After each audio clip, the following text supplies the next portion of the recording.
Muy buenas tardes, bienvenidos sean todos ustedes. En el marco de la agenda de eventos de la Comisión Especial para la conmemoración del centenario de la Constitución Política de los Estados Unidos Mexicanos y el 96º aniversario de la Constitución Política Local, el prestigiado constitucionalista Dr. Miguel Carbonell impartirá su conferencia magistral con el tema Constitución Política de los Estados Unidos Mexicanos de 1917. ¿Una nueva Constitución o una Constitución reformada? Esta tarde nos honra con su presencia el diputado Carlos Alberto García González, presidente de la Junta de Coordinación Política del Congreso del Estado de Tamaulipas. Buenas tardes.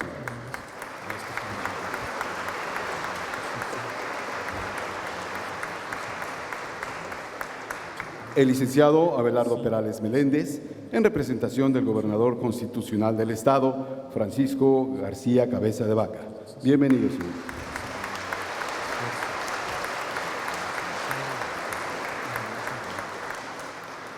Agradecemos la presencia de los diputados integrantes de la Comisión Especial para la conmemoración del centenario de la Constitución Política de los Estados Unidos Mexicanos y el 96º aniversario de la Constitución Política Local, la diputada Irma Amelia García Velasco y el diputado Rafael González Benavides. Bienvenidos.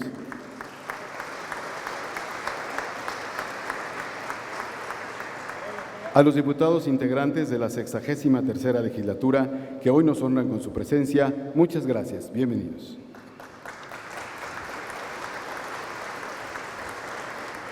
De igual forma, agradecemos la presencia de la diputada Isis Cantú Manzano. Bienvenida, diputada.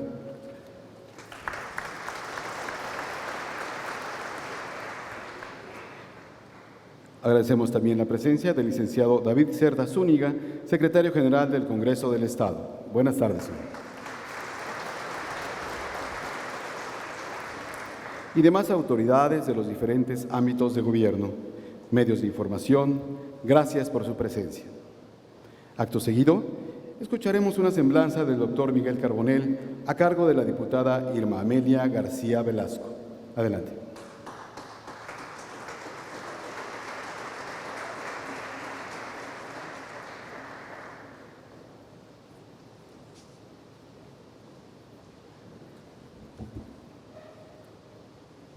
Muy buenas tardes.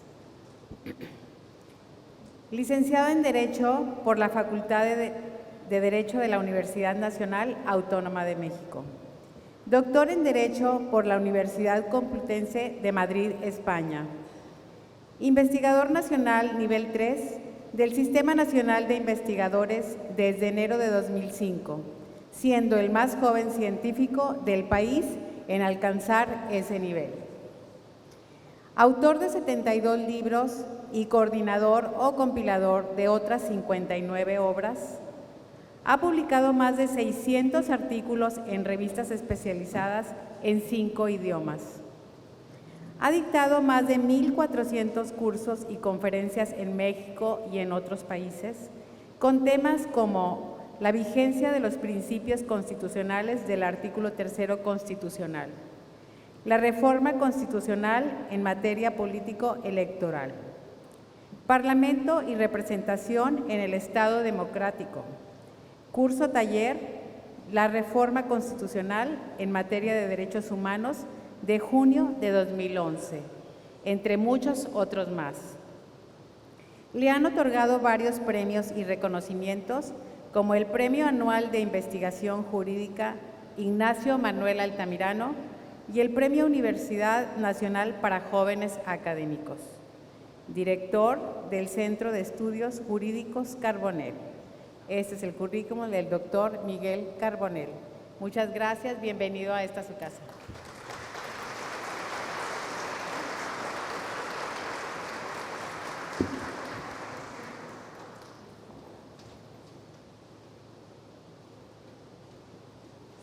Muchas gracias, diputada. Bien, pues tiene el uso de la palabra el doctor Miguel Carbonell.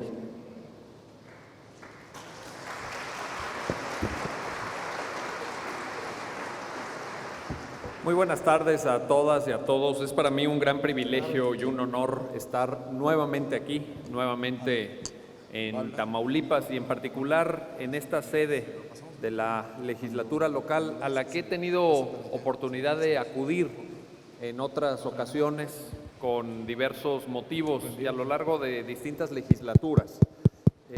Gracias a quienes hicieron posible este nuevo evento, al presidente, por supuesto, al presidente de la Comisión de Puntos Constitucionales de la Comisión Conmemorativa del Centenario de la Carta Magna de Querétaro, a todas y todos los diputados, gracias por la lectura de la síntesis curricular. Saludo a mi amigo Abelardo, que desde hace tiempo, desde hace muchos años, 17 años, coincidimos en una lucha ciudadana, en una lucha cívica en favor de la igualdad y en contra de la discriminación, en un proyecto que encabezó, lo digo con orgullo, lo digo con satisfacción personal, Gilberto Rincón Gallardo. Gilberto nos convocó a Abelardo y a un servidor para formar parte de la integración original del Consejo Nacional para prevenir la discriminación y pues me da mucho gusto, por supuesto, volver a coincidir. Saludo a todas y todos ustedes, a los representantes, me imagino que también alguno habrá de los medios de comunicación que seguirán el desarrollo de esta intervención. Estamos cumpliendo 100 años de la Carta de Querétaro. El 5 de febrero de 1917 se publicaba en el Diario Oficial de la Federación un texto constitucional completamente nuevo, pese a que en el decreto de promulgación se señalaba que era una reforma a la Constitución de 1857. El decreto de reforma dice literalmente Constitución de los Estados Unidos, Constitución Política de los Estados Unidos Mexicanos de 5 de febrero de 1917, que reforma a la Constitución de 5 de febrero de 1857. Y ahora México llega a el primer centenario de la Carta Magna, y estimo que es muy buena la pregunta que fue establecida por los organizadores de esta conferencia sobre si necesitamos una Constitución nueva o si más bien hay que continuar con esta lógica de las reformas, que es lo que hemos tenido en estos últimos años, por supuesto.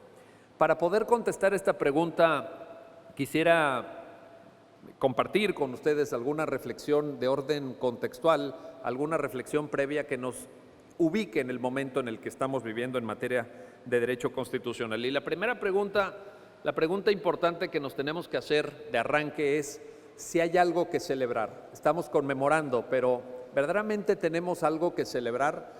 Y yo creo que sí. Yo creo que no solamente tenemos algo que celebrar, yo creo que tenemos mucho que celebrar. Tenemos que celebrar los que somos abogadas o abogados, los que nos dedicamos al derecho constitucional, los que valoramos el Estado de Derecho y los que valoramos los derechos humanos y las libertades fundamentales. Pero creo que también hay una celebración que va más allá de quienes nos dedicamos al derecho. Hay una celebración que va más allá incluso de los políticos que hoy están aquí.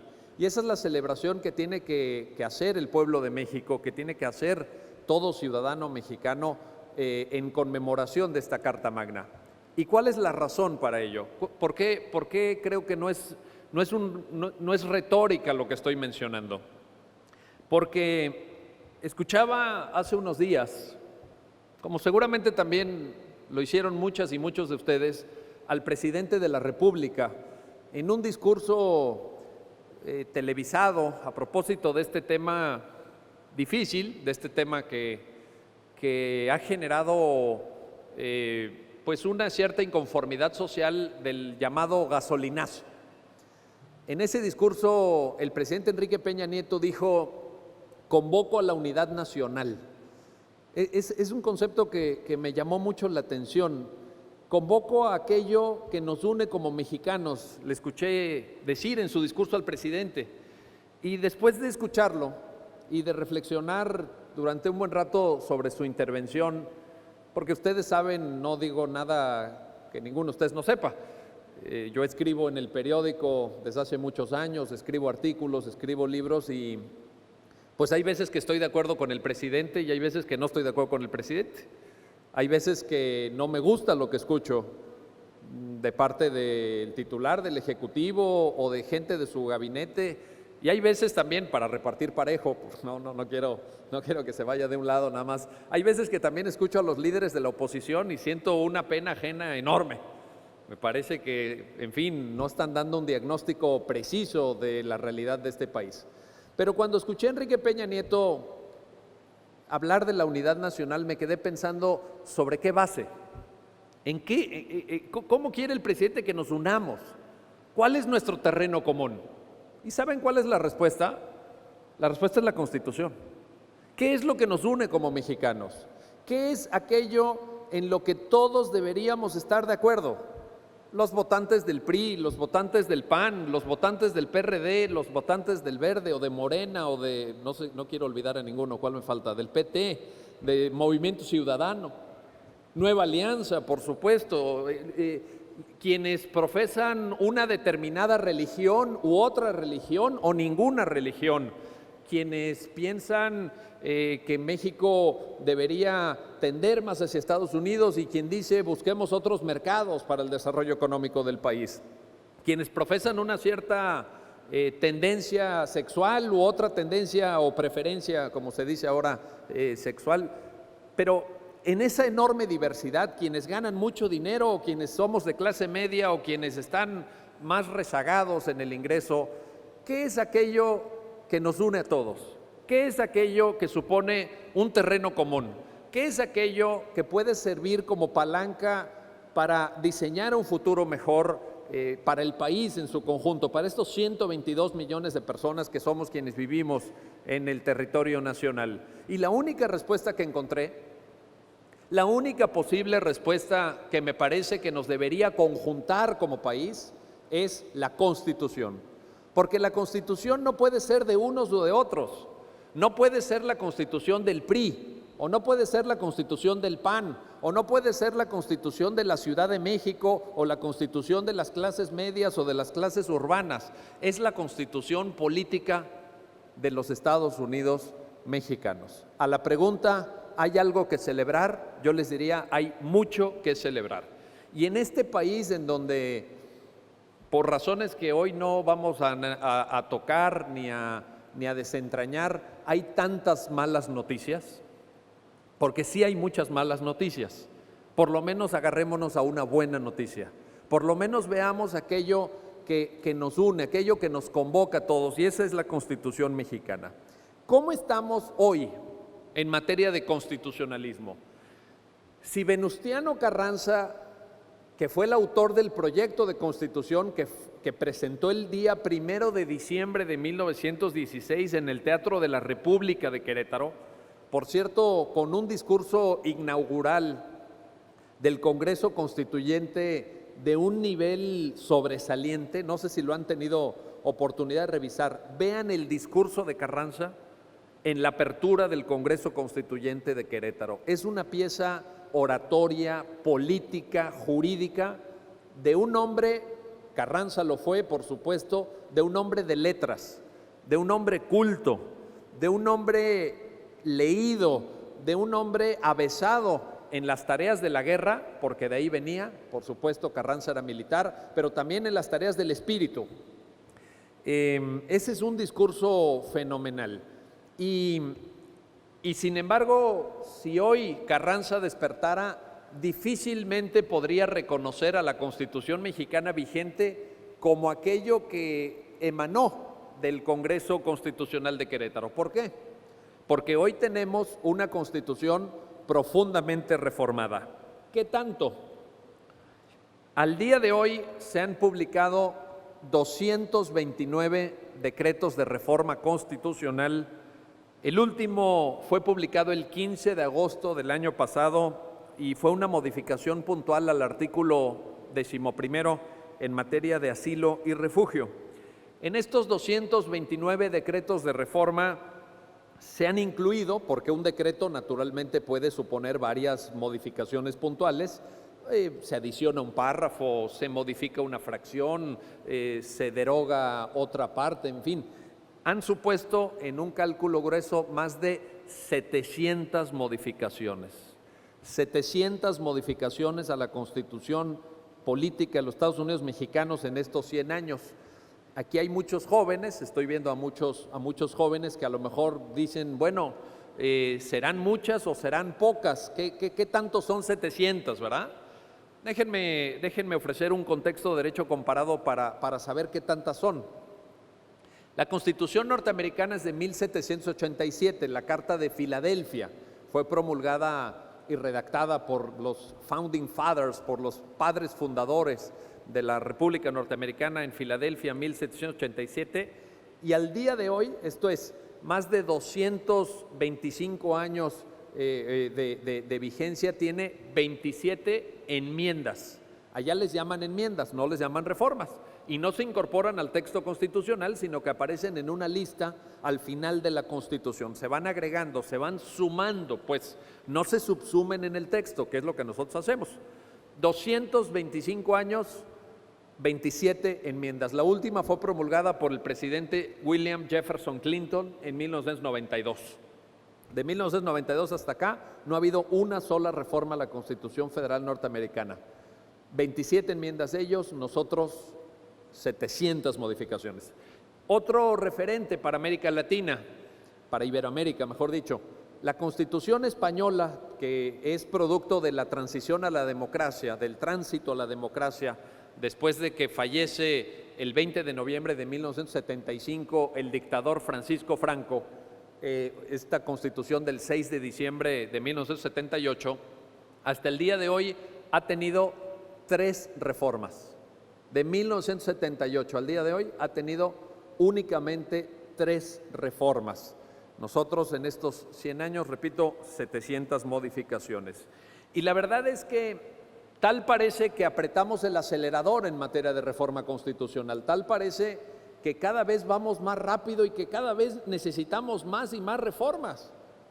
Déjenme, les doy algunas cifras, ya no en abstracto, ya no en general, sino particularizando en algunos, seleccioné algunos para ustedes, no todos por supuesto, pero en algunos periodos presidenciales.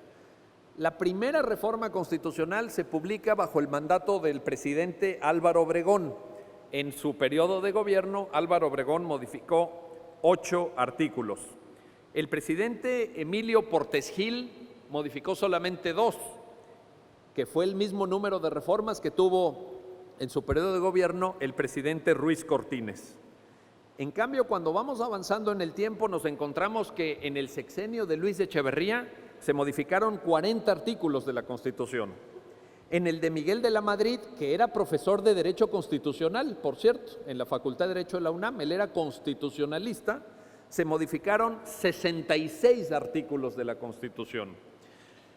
Cuando gobernó el presidente Ernesto Zedillo, que no era abogado, era economista, por supuesto, se modificaron 77 artículos de la Constitución. Con el presidente Calderón, que sí era abogado, egresado de una ilustrísima escuela de Derecho, muy prestigiosa, la Escuela Libre de Derecho en la Ciudad de México, se modificaron 110 artículos de la Constitución. Y en los 4 años de gobierno de otro presidente abogado, Enrique Peña Nieto, egresado, como todas y todos ustedes saben, de la Universidad Panamericana, una universidad de excelencia verdaderamente destacada de la Ciudad de México, en estos 4 años van 147 artículos modificados y todavía no termina, y ya hay varias reformas que están pendientes de publicación. En las siguientes días o semanas los veremos en el Diario Oficial de la Federación. Paréntesis, dicen, yo sé, porque a lo mejor unos de ustedes están ahorita haciendo cara de, pero a ver, seguramente debe haber un error en esta numeralia, porque ¿cómo es posible que se hayan modificado 147 artículos si la Constitución solo tiene 136? ¿Cómo es posible? Ahí les va la respuesta es esta, es que hay artículos que se han modificado varias veces. En este conteo es cuántas veces se han modificado artículos de la Constitución. Y hay artículos que se han modificado varias veces con pocas semanas de diferencia. por ejemplo, una reforma al artículo 6º constitucional que 2 semanas después se volvió a modificar. Entonces, realmente estamos ante una aceleración de reformas constitucionales.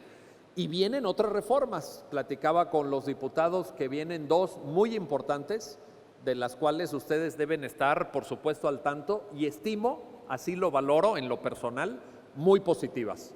Entiendo que una ya fue aprobada por la Cámara, por la legislatura local en Tamaulipas, y felicito públicamente a los legisladores por haberlo hecho. Me refiero a la reforma laboral, la reforma del procedimiento laboral. Es fundamental para este país y espero que se publique pronto.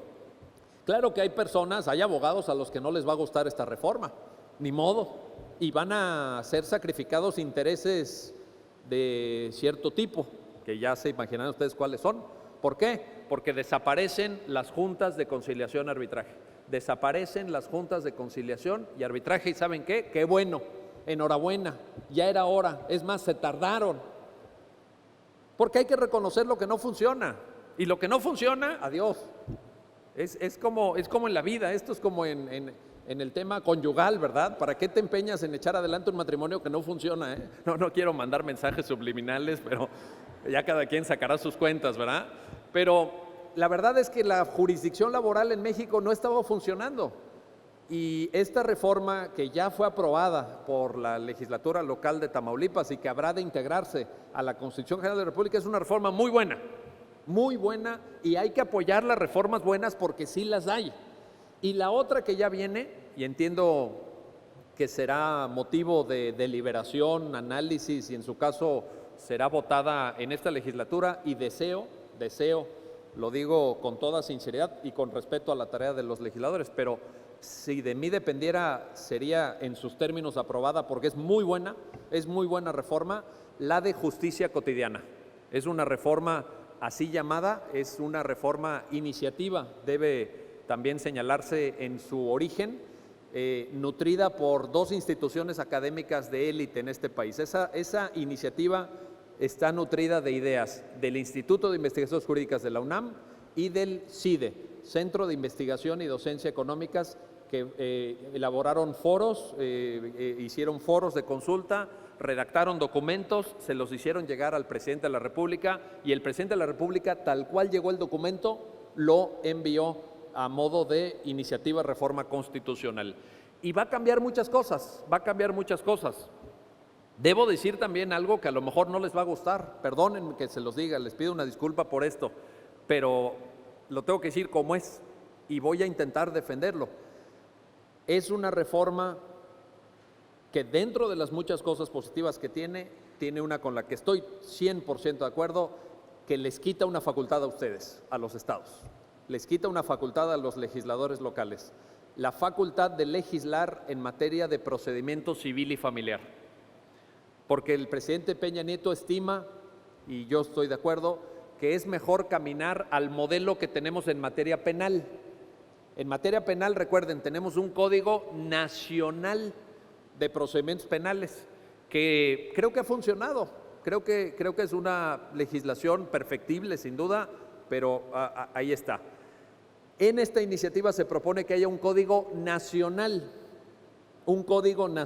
que será promulgado por el Congreso de la Unión en materia de procedimiento civil y familiar, de tal suerte que podamos avanzar como país en la determinación de cuál es el procedimiento civil y familiar que habrá de observarse en todo el territorio nacional, y con eso ganamos todos.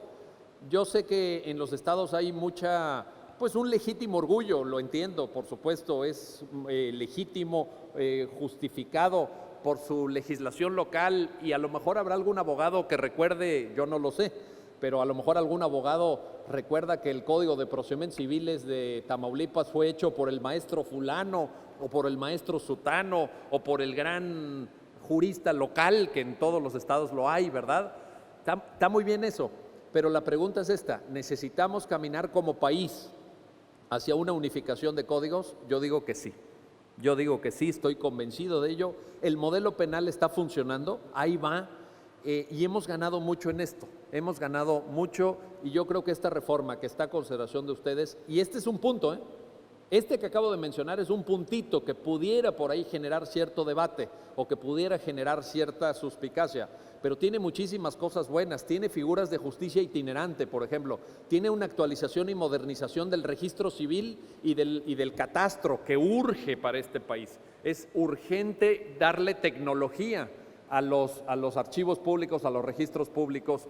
Tiene muchas cosas buenas, tiene un fortalecimiento de la figura de la conciliación, por ejemplo, como etapa preprocesal, que necesitamos también nosotros como abogados trabajar en ello. Esta idea de que todo se vaya a juicio, todo litigarlo, todo a juicio, caramba, cuando hay muchas cosas que pueden salir rápido, en una semana, en 2 semanas, por justicia alternativa, eso viene en el proyecto de decreto y eso es algo alentador y eso es algo positivo. Y vamos a transitar también, si ustedes así lo deciden, si deciden sumarse a esta reforma, cosa que yo sugiero y recomiendo, vamos a transitar para fortalecer otro proceso de reforma importante que ya está caminando, ya va muy avanzado, que es la oralidad procesal. Lo que yo llamo el nuevo paradigma de oralidad procesal, que ya está en materia penal, que ya está en materia mercantil para juicio ordinario. Está a punto de publicarse la reforma al Código de Comercio para quitar el tope, porque ahorita está topado por razón de cuantía, 593,000 pesos este año. O sea, todos los litigios mercantiles ordinarios, ojo, no ejecutivos, los que son abogados saben a qué me refiero, diferencia, cuando hay título ejecutivo, cuando no hay título ejecutivo, de menos de 593,000 pesos, se litigan hoy con oralidad. Se litigan hoy con oralidad. Ya está aprobada la reforma para que en un plazo de 3 años contados a partir de la publicación, progresivamente se quite el tope, de tal suerte que en 3 años vamos a poder estar viendo litigio de oralidad mercantil ordinario de 10 millones de pesos, de 30 millones de pesos, de 50 millones de pesos. Quiere decir que estamos ante un momento nuevo, pues, del derecho mexicano, y estas son reformas que hay que valorar y que hay que apreciar, porque yo creo que nos pueden hacer caminar en la dirección correcta. Ahora, por tanto, a los 147 artículos modificados en este sexenio, pues se sumarán en breve, se sumarán en días, en semanas próximas, otros tantos, y seguramente el sexenio cerrará con más de 200. Es mi cálculo, quién sabe qué va a pasar estos 2 años, pero es probable que se alcance la cifra de 200 artículos reformados en lo que va del sexenio. Hay unos que han sido muy reformados, porque eso sí, no se ha repartido de manera pareja, ¿verdad?, las reformas. Por ejemplo, el artículo 4 de la Constitución, que ha ido agregando derechos. Tenemos ahí el derecho al agua, tenemos el derecho a la alimentación, tenemos el derecho de acceso a la cultura, tenemos temas de igualdad, el tema de niños, por supuesto, el interés superior de la infancia, que también fue objeto de una modificación. El artículo 4 se ha modificado 14 veces, ese único artículo. El artículo 27, fundamental para Querétaro, porque instituyó esa figura vertebradora del debate público nacional durante muchos años, que fue elegido, que es una de las grandes aportaciones de la Carta de Querétaro. El artículo 27 ha sido modificado 20 veces. El artículo más modificado, el artículo más reformado de toda la Constitución es el artículo 73, que establece las facultades del Congreso de la Unión, y se entiende que todo lo que no esté en el 73 le toca a las entidades federativas. Pero el 73 es el que se modifica casi les diría de cajón. ¿Cuántas veces se ha modificado ese único artículo? 77 veces. Un solo artículo, 77 reformas ha sufrido. El artículo 89 en materia de facultades del presidente se ha modificado 18 veces. El artículo 107, que establece las bases constitucionales del juicio de amparo, el 103 y el 107 en materia de amparo, se ha modificado 16 veces. Y el artículo 123, que establece el régimen constitucional de los derechos laborales, la materia laboral está en el 123, se ha modificado 26 veces. 26, y ahí viene la 27ª, muy pronto, con esta reforma laboral a la que ya me referí. ¿Han sido todas buenas estas reformas? Unas sí y otras no. No voy a entrar ahorita a cuestiones de fondo, porque esa es una valoración que habrán de hacer los historiadores.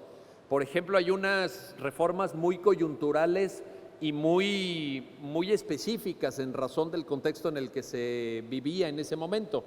No sé si todas y todos ustedes sepan, pero cuando Lázaro Cárdenas era presidente, a través de el control que tenía del Congreso de la Unión y la influencia en las entidades federativas, modificó la Carta Magna para que el artículo 3º dijera: la educación que imparte el Estado en todo el país será socialista.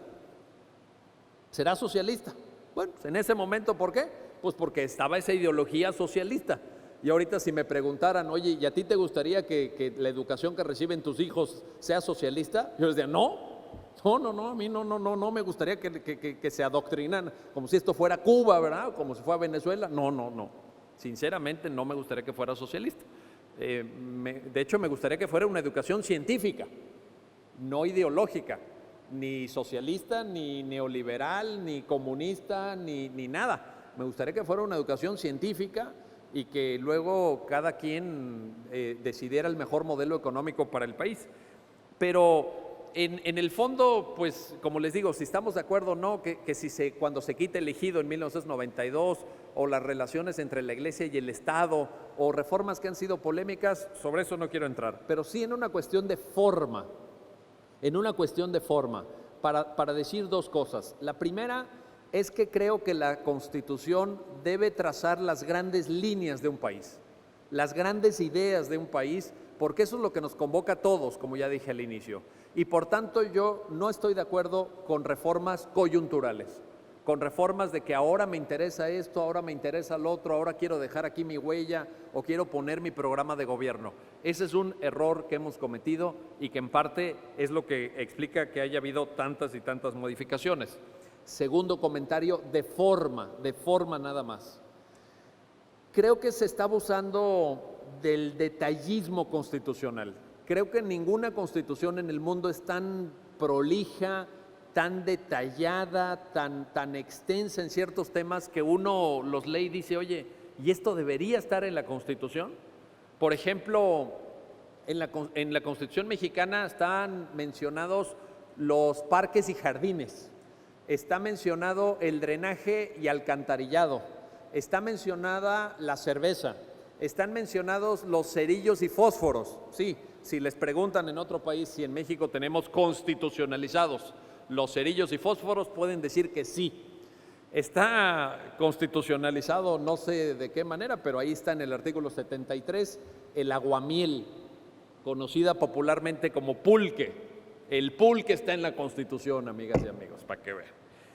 Y uno dice, ¿debería estar la Constitución tan detallada? Bueno, en el artículo 41 se dice cuántos minutos y cuántos segundos tienen los partidos políticos a su disposición en periodo de campaña para hacer llegar a la ciudadanía sus mensajes. Segundos, y no exagero, minutos y segundos. En el artículo 41 de la Constitución, ¿debería eso estar en nuestra Carta Magna? ¿Que no hay leyes electorales? Aquí el señor magistrado Edis Aguirre, que es especialista en este tema, seguramente lo podrá valorar y responder adecuadamente, ¿verdad? Caramba, hemos ido demasiado a detalle. Déjenme les pongo un ejemplo, y quiero ser muy transparente y muy claro en esto, A lo mejor no les va a gustar lo que les voy a decir. Yo estoy 100% a favor de la reforma energética que se dio a inicios de este sexenio. Yo creo que esa reforma era necesaria. Creo que esa reforma es útil para el país y creo que va a dar buenos frutos más adelante. Es una reforma con la cual yo estoy de acuerdo. Sé que muchos no estarán de acuerdo, sé que muchos dicen que el precio de la gasolina es culpa de la reforma energética. Yo creo que no va por ahí, pero bueno, es una reforma necesaria. Pero déjenme les doy este dato de forma, no de fondo, porque en el fondo podíamos discrepar y se vale discrepar, por supuesto, pero de forma. La reforma energética tiene 6,900 palabras. Si nosotros tomamos el decreto de promulgación y le aplicamos este filtro de Word que dice contar palabras, 6,900. De las cuales 6,000 palabras están en los 20 transitorios. O sea que es una constitución transitoria, es una constitución de los transitorios. 6,900 palabras, de las cuales 6,000 se fueron a los transitorios. No es una crítica de fondo sobre la reforma, ya dije que yo estoy de acuerdo con esa reforma, pero es una crítica de forma también. O sea, estamos haciendo una constitución kilométrica en los artículos y una constitución kilométrica en los transitorios también. Bueno, dicho esto, déjenme entrar al fondo en el título tan bien elegido que tuvieron a bien proponer los organizadores de esta conferencia. ¿Habrá llegado el momento, a la vista de todo esto, de pensar en un nuevo constituyente? ¿Habrá llegado el momento de darnos como país una nueva constitución? Y yo creo que para poder contestar con fundamento, para que no sea un concurso de ocurrencias o de que yo opino, yo creo, etcétera, hay que hacerlo de manera metódica. ¿Cómo vamos a contestar esta pregunta? Yo sugiero dos niveles de análisis. La primera es ¿cómo? Si decidimos ir a una nueva constitución, la primera pregunta que tenemos que contestar es ¿y cómo hacemos? ¿Cómo hacemos para convocar un constituyente? Y la segunda pregunta, que es igualmente importante, es ¿para qué? ¿Para qué? ¿Qué queremos que diga una nueva constitución? ¿Qué queremos quitar? ¿Qué queremos poner? ¿Qué queremos sustituir? Etcétera. La primera pregunta, esto es el cómo, ¿a qué hace referencia? Al procedimiento. ¿Cuál es el procedimiento que se seguiría? La segunda pregunta hace referencia al contenido.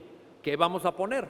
Ya suponga que ya estamos en el constituyente, ya tenemos nuestro cuaderno amarillo, ¿verdad?, con nuestra página en blanco, y decimos, ¿qué vamos a poner ahí?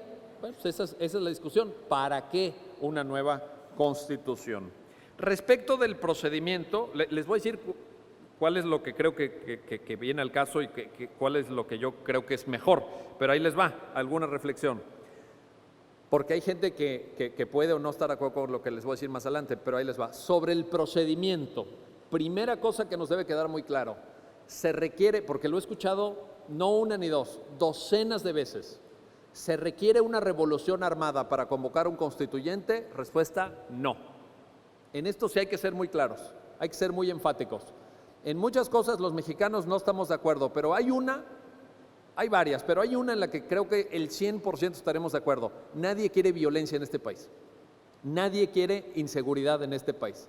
Nadie quiere que los temas que tenemos que discutir, que tenemos que plantear, se resuelvan mediante el uso de la violencia y mediante el recurso a las armas. Eso nos tiene que quedar muy claro.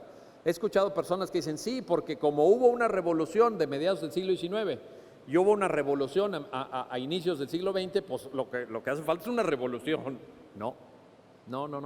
Y el derecho comparado es muy útil. Guatemala, 1985. Brasil, 1988. Colombia, 1991. Argentina, 1994. Por supuesto, el sur de Europa. Portugal, 1976, con la Revolución de los Claveles, protagonizada por Mario Suárez, que murió hace un par de semanas, el gran líder de la transición democrática portuguesa. España, 1978, después de 40 años de dictadura franquista. ¿Se puede hacer una constitución en paz? ¿Se puede convocar a un constituyente sin guerras intestinas, sin revoluciones, etcétera? Sí, por supuesto que sí, y hay muchas experiencias que demuestran que se puede si se quiere. Ahora, convocar a un Congreso Constituyente como una vía de renovación completa y total a nuestra Carta Magna es una opción, pero hay otra opción que está ahí y que está expedita, y el Instituto de Investigaciones Jurídicas de la UNAM ha hecho una propuesta en ese sentido. Utilizar el artículo 135, esto es el artículo que prevé la vía de reforma constitucional, para una modificación integral, para una revisión, no a este artículo o al otro, no, una reforma integral a la Constitución que dé cuenta del conjunto, no de un articulito, de una fracción, de un párrafo, no, sino de todo el conjunto. ¿Se puede hacer sin convocar a un constituyente? Se puede hacer con nuestro poder reformador de la Constitución, no hay en eso ningún límite y hay por supuesto esa posibilidad. De tal suerte que en el cómo hacerlo nos tiene que quedar muy claro. Uno, no se requiere ni revolución armada, ni violencia, ni cualquier tipo de vía subversiva o que nos divida a los mexicanos. Nadie quiere violencia. Y en segundo lugar, que se puede hacer a través de un Congreso Constituyente o se puede hacer a través de una vía de reforma integral. Paso a lo segundo. ¿Y para qué vamos a necesitar una nueva Constitución? Pues, ¿qué pondríamos? ¿Acaso pondríamos muchas cosas nuevas? ¿Acaso hay un gran margen de innovación jurídica para meterlo en una nueva constitución? Bueno, yo ahí sí les diría que en términos de derecho comparado y en términos de lo que este país probablemente requiera, sí tenemos margen para innovar, sí tenemos margen de mejora. Y les pongo algunas ideas a consideración de todas y todos ustedes. La primera idea que es importante en esta lógica es que podemos mejorar el lenguaje de la Constitución. Es un lenguaje todavía muy rebuscado, es un lenguaje muy de abogados, a los abogados nos encanta, por supuesto, pero es un lenguaje que aleja a la Constitución del ciudadano. Por ejemplo, en el artículo 13 de la Constitución dice la Carta Magna vigente que están prohibidos los emolumentos, así dice. Ojo, lo voy a decir otra vez para los que no son abogados. Están prohibidos los emolumentos, no los monumentos, porque luego dicen, sí, están prohibidos los monumentos. No, emolumentos. ¿Qué significa eso? ¿Quién diría, a ver, quién sabe a ciencia cierta qué es un emolumento? ¿Qué es un emolumento? Salarios, yo pensé lo mismo, Abelardo. Salarios, sí, ¿no? Salarios, ¿no? Es el pago, ¿verdad? Pues eso pensé, yo pensé porque todo el mundo, ¿a poco no? Un emolumento es un pago. Pero ¿cómo van a estar prohibidos los pagos? No están prohibidos los pagos. Me fui al diccionario de la Real Academia de la Lengua Española y ¿saben qué es técnicamente un emolumento? Es un pago, pero un pago no devengado. ¿Qué está prohibiendo el artículo 13? Digámoslo de manera coloquial, de manera nítida, transparente. Los aviadores. Que haya gente que cobre sin trabajar. Dice, eso está prohibido. Bueno, pero ¿quién como ciudadano? Ya no como constitucionalista, como experto, no, como ciudadano. ¿Quién sabe cuando lee el artículo 13 qué diablos está diciendo el artículo 13? Nadie. Entonces creo que tenemos, como este ejemplo hay varios. Creo que tenemos que hacer un esfuerzo, y en esto probablemente sea un tema de técnica legislativa en general, pero hoy venimos a hablar de la Constitución. Yo lo propondría para los legisladores y legisladoras, para todo lo que hagan, que sean muy cuidadosos con el lenguaje. Pero hoy que hablamos de la Constitución mexicana tiene una oportunidad de mejora en el ámbito lingüístico, gramatical, que esté mejor escrita, que sea más entendible, porque la idea de una buena Constitución es que la tome en sus manos un ciudadano que no ha terminado la primaria, un taxista, una persona que trabaja en su domicilio, una persona que no es especialista, la tome y la entienda. Si se requiere el abogado, si se requiere el especialista, el experto, ya estamos mal. Ya como país estamos mal, porque esa no va a ser una constitución de la gente, ya va a ser una constitución de las élites, va a ser una constitución de quienes tengan una formación técnico-jurídica, posgrados, etcétera. Yo creo que la Constitución tiene que ser entendible gramaticalmente, tiene que ser entendible idiomáticamente para todas y todos los ciudadanos. Segundo, también tenemos una gran oportunidad de mejora en la sistemática de la Constitución. La verdad es que hoy tenemos un batiburrillo en muchos artículos en donde dice uno, bueno, ¿y por qué está eso ahí? Bueno, porque ahí lo pusieron. Bueno, ¿pero por qué lo pusieron ahí? Pues no sé, ahí lo pusieron. Por ejemplo, en el capítulo primero, título primero de la Constitución, que se refiere a los derechos humanos, y uno diría, bueno, pues, ¿qué debe haber ahí? Pues derechos, ¿verdad? Bueno, pues hay temas de organización institucional del Estado mexicano. Por ejemplo, en el artículo 6 está prevista la existencia de un órgano constitucional autónomo. El Instituto Nacional de Acceso a la Información y Protección de Datos Personales, el INAI, está en el artículo 6. En el artículo 27, que se refiere a la propiedad tanto urbana como rural, tenientes elegido, etcétera, en el artículo 27 desde 1993 está el Banco de México, o sea, la institución del Estado mexicano que regula la expedición de moneda y tiene como tarea principal el control de la inflación. ¿Y qué tiene que ver eso con el campo?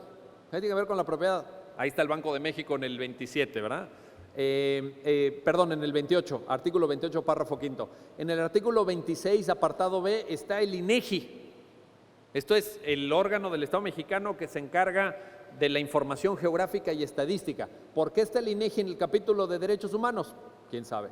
En el artículo cuarto, bueno, el artículo cuarto es un universo. En el párrafo primero dice la igualdad entre hombres y mujeres, luego se refiere a los derechos reproductivos, luego el derecho a la vivienda, luego el derecho a la salud, luego el derecho al medio ambiente, el derecho a la cultura, al agua, a la alimentación, el interés superior de la infancia. ¿Y qué tiene que ver el derecho al medio ambiente con que los hombres y las mujeres son iguales ante la ley? Pues quién sabe, pero donde no saben, cuando no saben dónde poner un derecho, dice, oye, ¿dónde lo ponemos? Ponlo en el artículo cuarto, ponlo en el cuarto. Ese es el cajón desastre, ¿no? En el artículo 102, que está dentro del capítulo de Poder Judicial, el capítulo del Poder Judicial abarca de los artículos 94 al artículo 107, precisamente, con ese termina el capítulo del Poder Judicial. En el 102 está la Comisión Nacional de los Derechos Humanos, en el apartado B. Está la Fiscalía General de la República, que algún día habrá de tomar forma, todavía no, pero desde 2014 está planteada la Fiscalía General de la República. Está la Consejería Jurídica del Ejecutivo Federal en el 102, por ejemplo, también. Oye, ¿y esto por qué está en el capítulo del Poder Judicial? Bueno, pues es que pues ahí está, ¿no? Está en el Poder Judicial la CNDH. ¿Por qué tiene que estar en el Poder Judicial la CNDH? No sé. ¿Y por qué tiene que estar la Consejería Jurídica del Ejecutivo Federal en el capítulo del Poder Judicial? Pues porque ahí quedó. Tenemos una gran oportunidad de sistematizar mejor.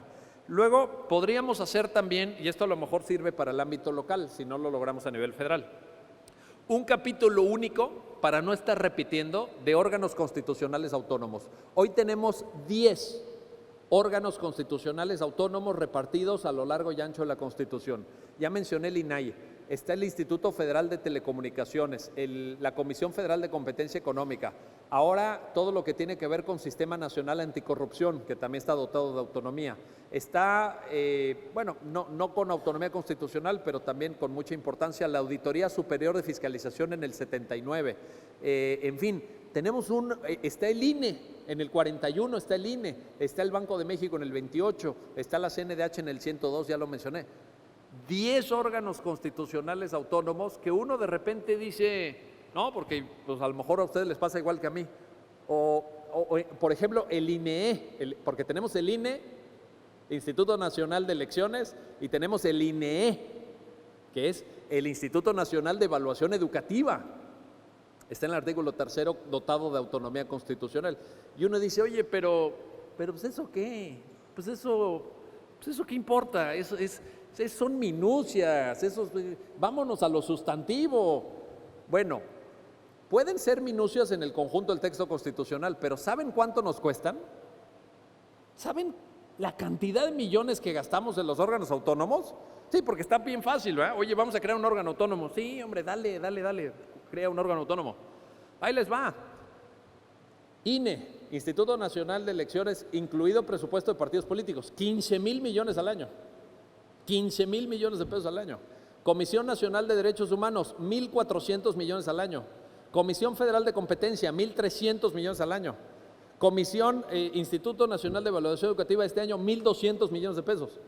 Instituto de Acceso a la Información, 1,100 millones de pesos, y váyanle sumando. Pues parece poco, ¿ah? Dice, bueno, 1,000 aquí, 1,000 allá, 15,000, no sé qué, los partidos 4,000, les tocó este año a nivel nacional, 4,000 millones de pesos. Claro, pues sí, con razón hay que cobrar el IEPS a la gasolina. Y al IEPS hay que sumarle el IVA. Pues sí, ¿no? Si no, ¿dónde va a salir todo ese dinero? Yo creo que ahí podríamos sistematizar mejor, porque cada quien tiene requisitos diferentes de nombramiento, cada quien tiene requisitos diferentes para integrar el órgano, cada quien tiene una duración diferenciada, unos duran 15 años, otros duran 3 años. Oye, ¿y por qué? ¿Por qué duran unos 3 años y otros 15? Pues porque así se les ocurrió. Yo creo que tenemos un ámbito ahí de mejora importante. Otra cosa muy relevante que podríamos hacer en cuanto al contenido es repensar el federalismo. Lo voy a decir rápido y lo voy a decir telegráfico para no echar rollo. El federalismo en México no ha funcionado. ¿Es una idea noble? Sí. ¿Somos una federación en la práctica? ¿Somos una federación en la realidad? Yo creo que no. Yo creo que no somos una federación. Yo creo que somos un revoltijo de facultades y competencias en lo cual todavía no diseñamos bien a bien el país que queremos. Si se fijan, muchas de las últimas reformas han sido para dotar de facultades concurrentes a la federación, los estados y los municipios. ¿Qué significa una facultad concurrente? Una facultad concurrente es cuando la Constitución dice le tienen que entrar todos los niveles de gobierno a este tema. No es de uno o de otro, no. Todos le van a entrar a este tema de manera concurrente. Y los temas más importantes de este país hoy son concurrentes. ¿Cuáles? Educación es concurrente, salud es concurrente, seguridad pública es concurrente, medio ambiente es concurrente, protección civil es concurrente y de ahí me podría seguir. ¿Y qué pasa cuando los temas corresponden a todos? Es muy sencillo, déjenme poner un ejemplo muy banal, hasta un ejemplo que podrán decir ustedes qué estupidez, pero ahí les va. Lo que quiero es que se entienda. Si de repente el señor presidente del Congreso al terminar esta conferencia se levanta, viene aquí el micrófono y dice: bueno, compañeros, muchas gracias por haber venido, nos da mucho gusto recibirlos aquí en la sede del Congreso y ahora les pido que entre todos, por favor, ayudemos a limpiar este patio para que quede todo listo, para que mañana esté todo limpio, ¿verdad? Y todo en su sitio, ¿verdad? Entonces les pido, compañeros, a todos que limpiemos. ¿Qué va a pasar? Entonces, cuando el señor diputado acabe de decir, por favor, todos limpien, van a haber unos que van a decir, sí, me están llamando, ahorita regreso. Va a haber otro que va a decir, oye, voy al baño, no voy al baño porque ahorita ya duró mucho esta conferencia, se echó un rollazo el expositor. Va a haber otros que digan, perdón, diputado, pero tengo prisa, me acaba de hablar, ya sabes, ¿no? Y habrá otros que... ¿Quién va a limpiar? ¿Quién va a limpiar? Nadie. En cambio, si el señor diputado agarra y dice, no quiero señalar a nadie en específico, pero supongan que aquí hubiera alguien sentado, usted va a limpiar. ¿Sabemos quién va a limpiar o no? Claro. Ese es el tema de las concurrentes. La Constitución dice, amigos, todos le van a entrar a seguridad pública. Listo, órale, éntrenle todos contra los delincuentes, ¿verdad? Entonces, sí, bueno, pero resulta que el municipio, ¿verdad?, no tiene muy buena policía y la que tiene, pues no trae buenas armas o está mal pagada, o el Estado dice, pero ¿con qué dinero? ¿Verdad? O sea, yo sí quiero, pero ¿cómo le hago? ¿Con qué dinero le hago? O cuando dice, éntrenle todos a salud, perfecto, construye hospitales. ¿Y de dónde? ¿O cómo? ¿O qué? Sí, no, protejan el medio ambiente. Bueno, el medio ambiente, ¿verdad? Pero ¿qué hago? ¿Pongo una papelera ahí? ¿Qué hago? Decir que todos hacen todo, es decir, nadie hace nada. Y eso es algo que tenemos que repensar, el federalismo, qué le toca hacer a cada quien, cuáles son las responsabilidades. Me acuerdo muy bien que en el gobierno del presidente Zedillo, y lo digo porque nos tocó de rebote la consulta constitucional, un gobierno local, a ver, lo digo porque es público, pues lo puedo decir, Zacatecas, de pronto dijo, oye, aquí se nos está complicando el tema de seguridad pública, muy delicado, aquí en Tamaulipas saben a qué me refiero, y entonces de repente Zacatecas tenía una gobernadora, no voy a decir quién, pero ya saben quién, porque nada más ha habido una, y entonces le dijo al presidente Zedillo, bueno, ¿sabes qué? Yo ya no puedo con el tema de seguridad, ahí te va, te devuelvo la competencia, ya no la quiero. ¿Y? ¿Se puede? ¿Se puede? ¿Qué pasa ahí? Tenemos un desorden competencial, esa es la verdad. Tenemos un desorden de las competencias, no nos hemos definido bien. Nuestro modelo original de federalismo era un federalismo a la norteamericana, lo copiamos de Estados Unidos. Es lo que yo llamo el federalismo binario. El federalismo binario son dos círculos de competencias, federación, poderes locales, y no se tocan, no se transponen. De ahí hemos ido evolucionando, claro, sin saberlo, porque no hay un plan premeditado. Hemos ido evolucionando a un federalismo alemán. El federalismo alemán es cooperativo, todo es competencia de todos. Ese es el modelo que hemos ido siguiendo. Yo francamente creo que es un modelo que no nos está dando buen resultado.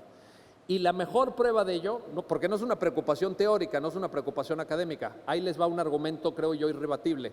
La mejor prueba de ello es que hay en México personas que tienen acceso a servicios públicos como si vivieran en países del primer mundo. Y hay personas que tienen acceso a servicios públicos como si vivieran en África, en los países más retrasados del planeta. ¿Y a qué me refiero con servicios públicos? Educación. En los últimos resultados de la prueba PISA, las escuelas públicas de la delegación Benito Juárez en la Ciudad de México, delegación Benito Juárez, salían los muchachos, los niños de 15 años, salían a niveles de países europeos. Y los niños de Chiapas, de Michoacán y de Oaxaca, que son los 3 estados más retrasados en educación, salían al nivel de países africanos en educación. ¿Va a marcar el futuro de esos niños haber recibido mala educación desde chiquitos, sí o no? Claro, de eso ya no te libras, de eso ya no te libras. Temas como la seguridad pública, la recogida de basura, drenaje y alcantarillado, son temas en donde tenemos una enorme diversidad. Parecería que no hay un México, hay varios Méxicos, y que hay varios Méxicos que están dislocados entre sí. No es la idea del federalismo. El federalismo es para que la gente viva mejor cada día, para que los poderes sirvan mejor a las personas. Ahí tenemos mucho por pensar. También podemos, les propongo 2 temas más para no alargar mucho esto, pero ahí les va. También podemos pensar, porque yo creo que se hizo una reforma muy al vapor. ¿Para qué queremos tener un Senado de la República? Fíjense, ¿cómo se integra hoy el Senado? Vamos un poquito al detalle. 128 senadores, de los cuales 64 fueron electos en una fórmula de 2 nombres en cada entidad federativa. 64. 28 que vienen de la primera minoría, esto es del partido que quedó en segundo lugar, que de una fórmula de 2 nada más mete al que va primero en la fórmula. Y 32 de representación proporcional. Pregunta, ¿a quién representa el Senado? A los estados, pero ¿a cuáles estados? Porque en cada estado hay 2 del partido más votado, 1 del que quedó en segundo lugar, y luego hay 32 que son electos en una sola lista con una circunscripción nacional, que esos 32 no van por entidades federativas. Yo les propongo esto, pues no es una idea mía, está en el derecho comparado, ahí está España, ahí está Italia, ahí está Alemania. ¿Por qué no? A lo mejor esto les va a gustar, ahí les va. ¿Por qué no que cada entidad federativa en su congreso local elija a los senadores? Esa sí sería una representación de los estados. ¿Quieren tener voz en el Senado? Elíjanlos ustedes. Ustedes digan, los 2 senadores o los 3 senadores de Tamaulipas son fulano, mengano y perengano. Ahí está. Esa sería darle voz a las entidades federativas. Y necesitamos llevar la voz de las entidades federativas al centro de la República, a la capital. Yo creo que sí. Necesitamos escucharlos a ustedes y necesitamos saber cuáles son sus problemas. ¿Cómo lo vamos a saber allá en México? Ahí tenemos una forma de mejorar también institucionalmente. ¿Para qué queremos el Senado? El Senado tiene que ser la Cámara de Representación Territorial. El Senado tiene que ser la voz de las entidades federativas en la capital de la República. Y esta fórmula es mejor que la que hoy tenemos. Nómbrelos ustedes. Ustedes designen quiénes son los senadores de Tamaulipas o de Coahuila o de Nuevo León o de Yucatán. Ahí tenemos una vía de mejoramiento. Y la última idea, y nos podemos pasar horas hablando de esto, se imaginan ustedes, pero ahí les va. La última idea es, ¿por qué no crear un tribunal constitucional separado de la Suprema Corte?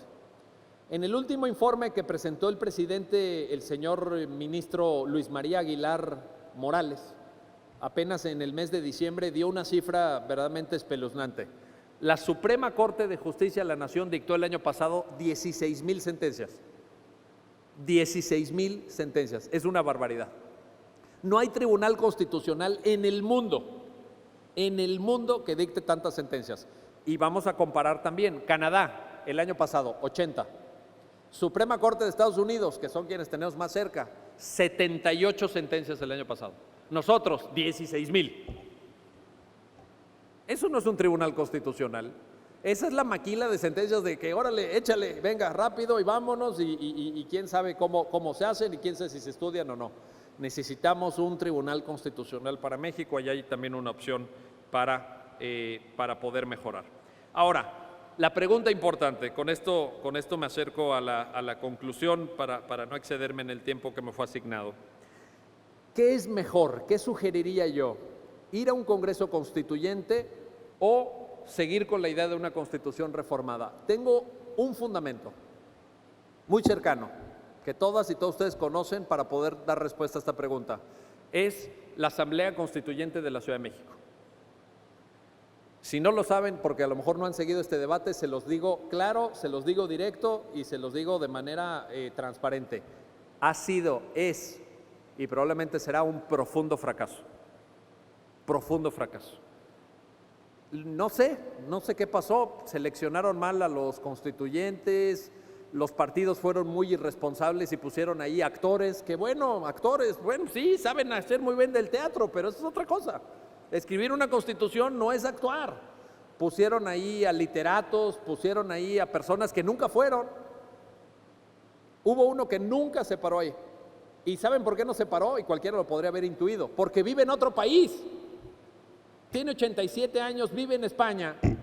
Dijo, no, oye, tienes que venir aquí, pararte y pasar lista todos los días y estarte aquí 10 horas. No, dijo, no, yo estoy enfermo, vivo en España tranquilamente, en Madrid, a todo dar. Yo no voy a ir a romperme la cara ahí. Oigan, pero ¿y por qué no lo supieron antes? ¿Por qué no lo supieron? Nunca se paró. Vaya, lo digo con todas las letras, Carlos Payán. Pues pública la lista, Carlos Payán. Ni tiene edad, ni tiene salud, ni tiene ganas de ser constituyente. ¿Para qué lo metieron de constituyente? Otros pidieron licencia. Muy buen actor, todos admiramos el trabajo actoral de Bruno Bichir o de Damián Alcázar, por ejemplo. ¿No? En estas películas geniales que hace Damián Alcázar, es un actorazo, pero ¿sabe escribir constituciones? Pues ese es el punto. Me temo, para dar respuesta a esta pregunta, me temo que si hoy convocáramos a una asamblea constituyente en todo el país, el resultado sería más o menos el mismo. No nos conviene. Yo hoy no estoy a favor de un Congreso Constituyente para México. Lo estaría en un mundo ideal, donde pudiéramos tener talentos del tipo James Madison, como en Estados Unidos, o Gregorio Peces Barba en España, o por ejemplo, Piero Calamandrei, que fue constituyente en Italia. Pero ¿dónde está nuestro Calamandrei? ¿O dónde está nuestro James Madison? Y uno se pone a ver la Asamblea de la Ciudad de México y dice, oh. Pero multipliquen eso a nivel nacional. Hubo bueno, han estado a punto de liarse a golpes, para que se den una idea. Hubo una de las noticias que más trascendió fue el tema de la plusvalía, por ejemplo. El tema de la plusvalía para inmuebles. Todo lo que suba de valor un terreno que tú tienes es para el Estado. ¿No usted a favor?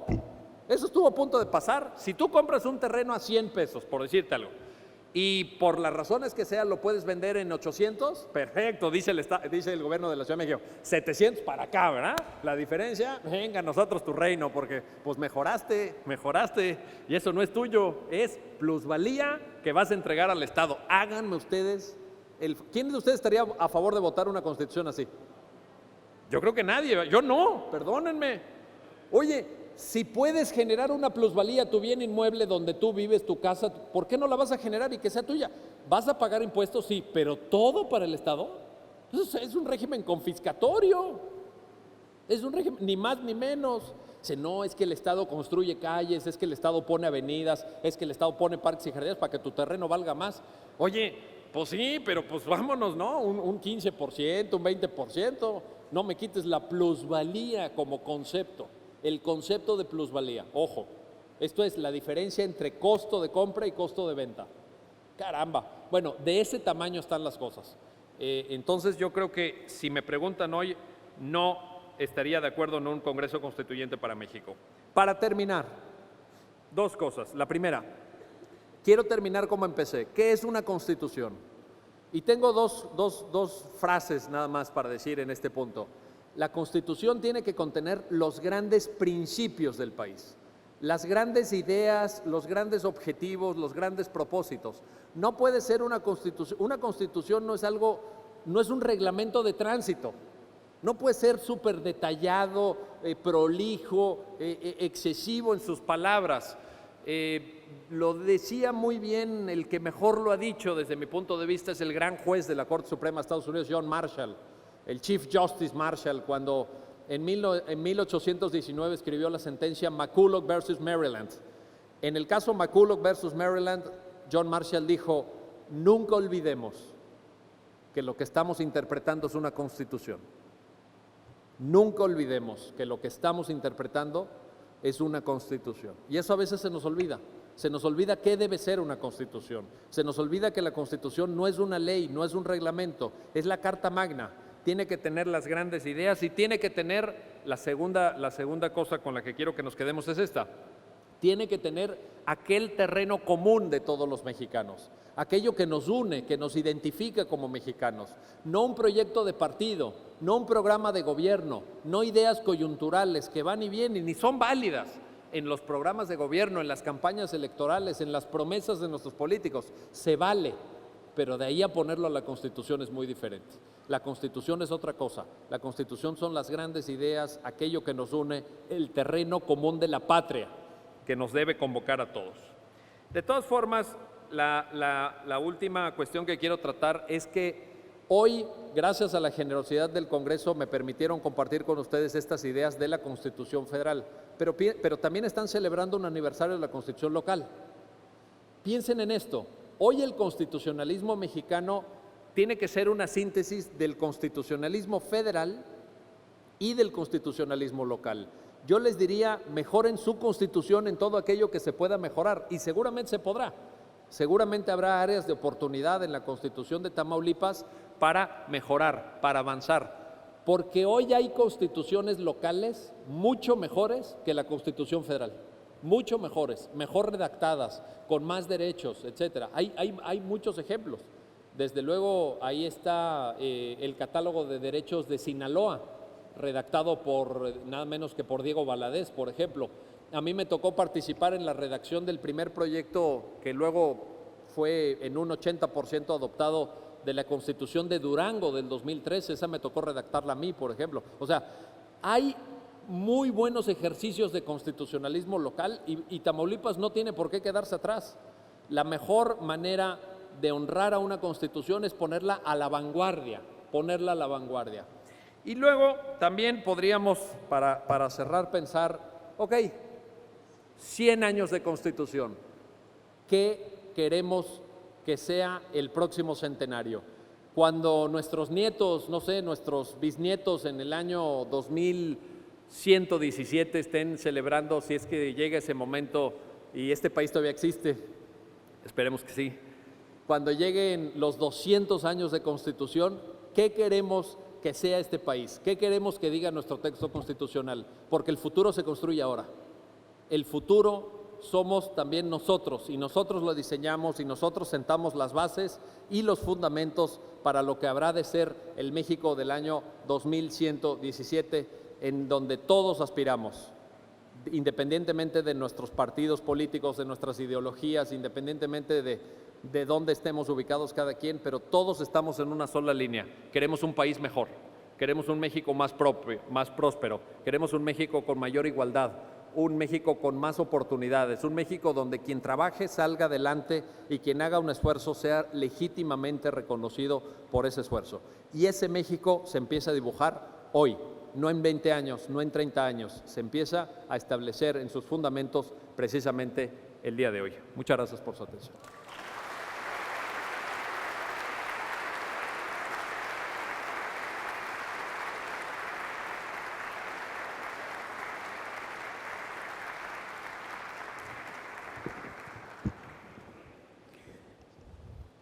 Bien, iniciamos la sesión de preguntas y respuestas, para lo cual me voy a permitir explicar la mecánica. Van a tener 3 micrófonos inalámbricos con los compañeros. Si pueden decir su nombre antes de la pregunta, y vamos a hacerla en bloques.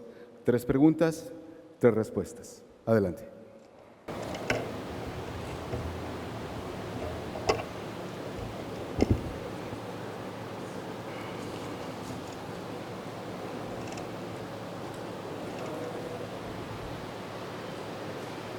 Buenas tardes.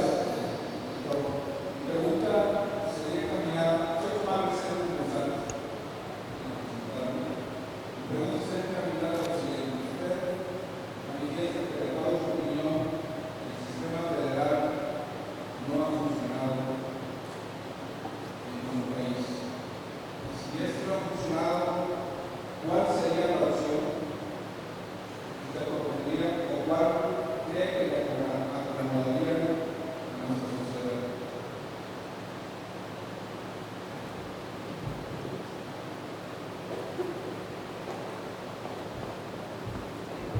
Thank you.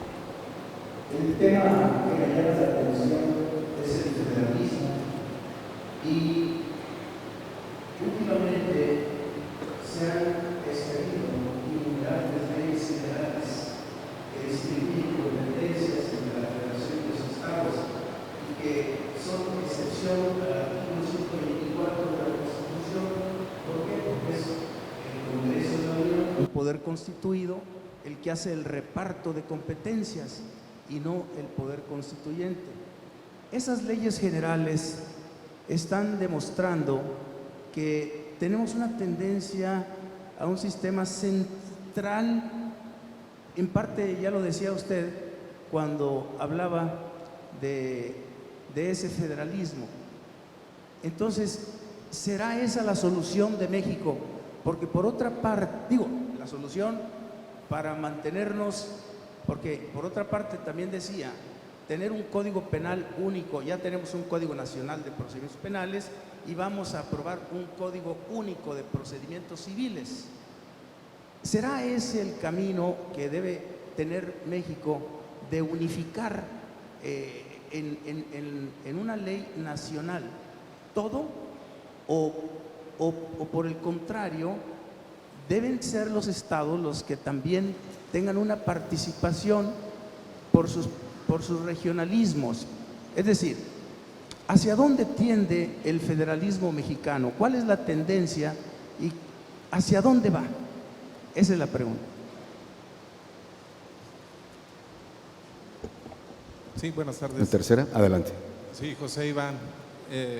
Doctor, es para preguntarle sobre, me llama la atención, no mencionó acerca de la división de poderes. No sé si nuestra Constitución, a medida de las reformas que ha venido sufriendo, no sé, el artículo 39 de soberanía, el 49 de la división, ¿se ha visto más favorecido y si viene a prevalecer un equilibrio o vuelve al centralismo? Esa es mi pregunta. Gracias.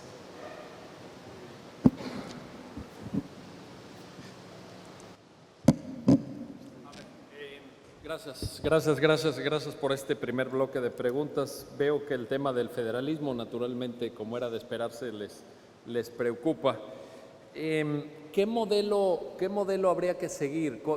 ¿Qué es lo que habría que hacer? Creo que las dos preguntas primeras empatan mucho en la preocupación. Yo creo que, en parte, esta lógica de ir federalizando asuntos ha sido porque las entidades federativas, y no quiero que se sientan en modo alguno incómodos, ni señalados, ni nada, no me refiero a Tamaulipas, me refiero en general al país, porque las entidades federativas no se han puesto las pilas. Esa es la verdad. Ha sido un profundo fracaso. Les pongo dos ejemplos. Les pongo un ejemplo. Y ustedes lo saben porque seguramente por ahí les ha de haber tocado. Se federalizó la nómina educativa, esto es, ¿quién le paga a los maestros? Hay una caja central que domina la SEP federal. A ver, venga para acá. ¿Por qué? Dice, oye, pero ¿por qué no cada estado pues que le pague a sus maestros, va? Pues porque se dio la casualidad de que había no 1, ni 2, ni 10, ni 20, miles de aviadores. Pues oigan, espérenme, si un estado me dice, oye, échame toda la nómina educativa, que es un gasto brutal, es un gasto altísimo la nómina educativa. Pues sí, pero pon orden ahí, pon orden. Porque era la caja chica, iba yo a decir la caja chica, no, era la caja grande. La chica, la mediana, la grande, o sea, rámbale, ¿verdad? Pues perdón, pero no se puede. En el tema de los códigos, por ejemplo, cuando se echa a andar la reforma, los primeros pasos de la reforma penal y cada entidad federativa tenía sus códigos, bueno, se hicieron códigos buenos, regulares, malos y pésimos. Con las leyes de transparencia a partir del 2001 nos pasó, a mí me tocó redactar el primer proyecto de ley federal de transparencia y acceso a la información. Cada entidad federativa dictó el suyo y uno decía, oye, ¿son leyes de transparencia o son leyes de opacidad? Porque cada quien definía información pública como quería, cada quien definía información confidencial como le daba su regalada gana, información reservada. Entonces, yo sí creo que cuando uno reivindica una facultad, tiene que estar en un nivel mínimo. Porque si no, pues lo único que hacemos es falsear todo el procedimiento democrático. Estamos faltando a la verdad. En esa lógica, ¿qué modelo creo que sea mejor? O sea, esa es la explicación. ¿Por qué se ha ido centralizando y centralizando? Pues porque hay entidades federativas en México que son semiestados fallidos. Son estados fallidos y eso es lo que creo que a mucha gente la tiene a disgusto y había que tomar una medida. Ahora, esa tendencia, ciertamente que usted identifica muy bien, Abelardo, no se ha detenido hasta el día de hoy, no se ha detenido. Yo creo que va por ahí, de hecho. En este sexenio ha caminado hacia allá y hay unas cosas que sí son importantes en ese sentido. Ahora, ¿cuál sería el mejor modelo? Yo creo que el mejor modelo sería uno en donde hubiera facultades bien definidas. Esto tú, esto yo, e incluso, yo en algún libro lo he escrito, ahorita no tengo tiempo de explicarlo con detalle, pero yo incluso les diría que hubiera, nada más lo voy a mencionar, un federalismo asimétrico. ¿Qué significa un federalismo asimétrico? Que no todas las entidades federativas tuvieran las mismas facultades, sino que pudiera eventualmente una entidad federativa que no tiene un buen desarrollo administrativo o un buen desarrollo institucional, judicial, etcétera, devolver la facultad a la federación y que sea la federación. Y voy a poner un ejemplo, perdone, y espero no ofender ninguna sensibilidad partidista, pero un ejemplo descarnado, así brutal. La nómina del gobierno de Veracruz durante el sexenio de Javier Duarte. ¿La hubieran federalizado o no? Sí, porque entregar la nómina, ¿saben cuántos millones y millones de pesos hubo ahí? Y todo se fue por un barranco. Vayan a Veracruz y vean cuánta obra pública hay. Vean cómo vive la gente, vean el nivel de servicios. Simplemente reventaron, para que se den una idea, a miles de empresas pequeñas que trabajaron para el gobierno y el gobierno les quedó a deber en conjunto 15,000 millones de pesos. Muy sencillo. De la red de empresas fantasmas que creadas por ya saben quién, esas cobraban enseguida. Más de 600 empresas fantasmas que ganaban licitación tras licitación, tras licitación, tras licitación. Presentaban la factura, en menos de una semana, ahí está tu cheque. No pertenecías a la red o no pasabas, ¿no? Pues eras una empresa, pues, tenías tu margen de ganancia normal. No cobrabas jamás. 15,000 millones de pesos les quedaron a deber. Microempresas, empresas medianas, tronadas por eso, pues no pueden aguantar. Ya prestaste el servicio, ya compraste el material, ya generaste el costo. A la hora que pasas la factura te dicen, bueno, sí, bueno, mucho gusto, gracias por participar, ahí nos vemos. Cosas como esas demuestran el clamoroso fracaso de nuestro federalismo. Entonces, yo creo que en la medida en que haya más transparencia, en la medida en que haya más rendición de cuentas, en la medida en que haya una efectiva división de poderes en el ámbito de las entidades federativas, podremos ir definiendo ese modelo. Pero al día de hoy, pues, y además todos hacen todo, etcétera, pues simplemente creo que no nos vamos a poner de acuerdo. Y déjenme les cuento en el orden de lo anecdótico.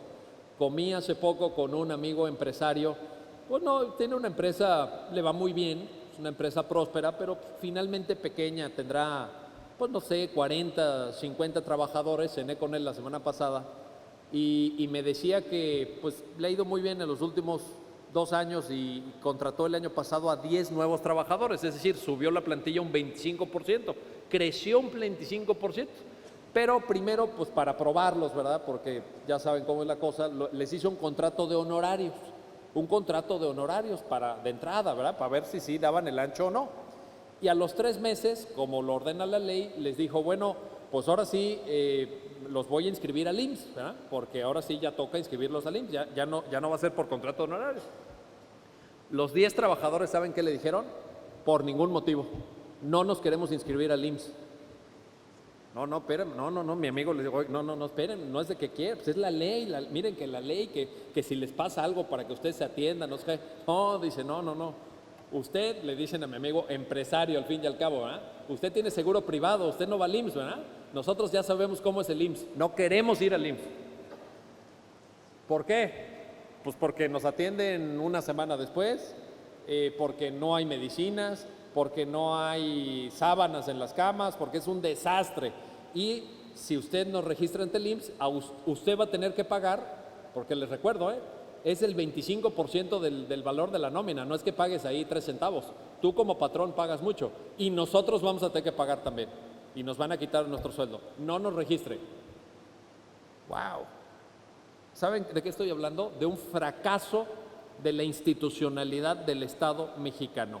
No estoy hablando de 1917, no estoy hablando de 1930, estoy hablando del México del 2016, de este país en el que ustedes y yo vivimos. Y yo creo que eso nos tiene que obligar a repensar las fortalezas, la estructuración, la institucionalidad del Estado mexicano. Yo no dudo que todos queramos instituciones fuertes, pero sí tenemos que ver cuánto nos cuesta cada institución, sí tenemos que ver que no se dupliquen programas, lo platicamos hace rato, sí tenemos que ver en qué se gasta el dinero del gobierno, porque caramba, parece un pozo sin fondo. Súmenle. Yo estoy seguro que en México los que pagamos impuestos, porque hay muchos de nosotros que trabajamos por recibo de honorarios, somos cautivos, pagamos tanto o más que si viviéramos en un país europeo. Se los aseguro. Y si no, súmenle. 35% de impuestos sobre la renta, 16% de IVA, 2% de impuestos sobre las nóminas, predial, agua, luz, tenencia vehicular. Sí, porque dicen, es que ya no hay tenencia. Bueno, no hay tenencia si tu carro cuesta menos de 250,000 pesos, con lo cual te dejan ahí como 3 modelitos, ¿no? Para elegir. Pero si cuesta un poquito más de 250,000 pesos, trájale con la tenencia, y no es poco. Vas a sacar el pasaporte, derechos, y pácale. ¡Caramba! Bueno, y los 6 pesitos cada vez que cargas gasolina, 6 pesitos, ¿va? Para el presupuesto, el IEPS más el IVA del IEPS. Ahí está. Y el 3 de febrero viene un 10% de aumento, para que se vayan preparando. 3 de febrero es la nueva fecha, para que se den una idea. Entonces, hoy leí un análisis de una empresa financiera que dice que el aumento va a ser del 10% a la gasolina. No el 10% lo que costaba en noviembre, no, del 10% lo que cuesta hoy, ¿verdad? Entonces, yo creo que todo esto a qué nos lleva, pues no quiero abundar en esto, pero a repensar el federalismo, a repensar la institucionalidad del Estado mexicano. Y con esto me acerco a la tercera pregunta: ¿qué división de poderes tenemos? No toqué el tema efectivamente lo toqué, pero de manera colateral por esto. La división de poderes se ha modificado principalmente en México a través de la creación de los órganos autónomos. Han sido los órganos autónomos, han surgido con gran energía, con gran fuerza, y el Ejecutivo, el Legislativo y el Judicial han tenido una cierta continuidad, con cambios, porque en el 95 se crea el Consejo de la Judicatura Federal, las reformas electorales cambiaron la integración del Senado, etcétera, pero la verdad es que la división de poderes tiene como gran novedad los órganos autónomos, y por eso es que lo mencioné como un factor de estudio, como un factor de atención del debate constitucional mexicano, pero habrá que ver. Ahora, el federalismo es una división de poderes también, es un tipo de división de poderes en lo geográfico, en lo territorial, también es una modalidad de división de poderes del federalismo. Bien, muchas gracias. Bien, iniciamos la última ronda. Sí, gracias. Doctor Carbonell. Doctor Carbonell, sin duda su tarde espléndida. Como doctor, pues doctrina, ¿no? De ahí proviene.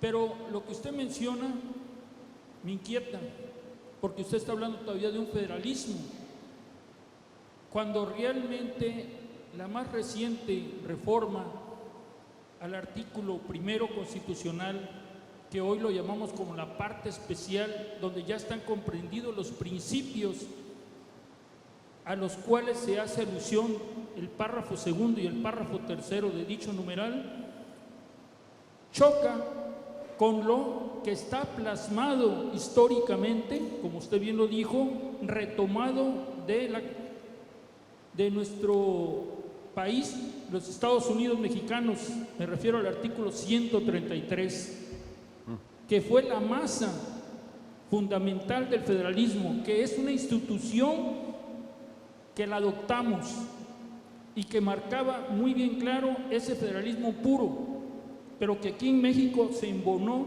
y se ha ido adecuando poco a poco mediante todo ese núcleo o de reformas que hemos tenido. Pero hoy en día no podemos ya seguir bajo la sistemática constitucional refiriéndose a un federalismo puro, sino yo más que asimétrico, diría un federalismo dual, que le queremos dar una dualidad cuando ni siquiera existe la esencia. Y sí comparto la autonomía de los estados, la libertad soberana de cada uno de ellos. Y congratulo que en este momento Tamaulipas esté a punto de despejarse y sea un verdadero estado constitucionalista, porque realmente sí debemos de establecer un grupo constituyente, porque desde el 5 de febrero de 1917 hay que recordar que sí se creó la Constitución en 1917 por ese constituyente, pero a la misma vez se desintegra dentro de sus miembros para crear lo que hoy tenemos, los poderes constituidos. Sí tenemos poderes constituidos, el legislativo, que es la ley, el ejecutivo, que es la organización que hoy tenemos de ese estado terapéutico, porque hoy hablamos dentro de la criminología, hay que recordar que hoy hablamos ya de un estado no vigilante puro, sino de un estado enfermo y que necesita una terapia. Por eso se habla ya como un estado terapéutico y que a su vez nos ha contaminado a la ciudadanía y que está en proceso porque está en decadencia. Un sistema, hay que recurrir al 39, a la soberanía, a la democracia, palabra muerta en la Constitución de 1917. Muy poco se menciona la palabra democracia en la Constitución. Si usted cae en cuenta, no más de 3 veces se habla de democracia pura en el texto de la sistemática de la Constitución. Mas, sin embargo, estamos próximos a los 100 años y felicito al constituyente y al poder que se constituyó en cada uno de ellos.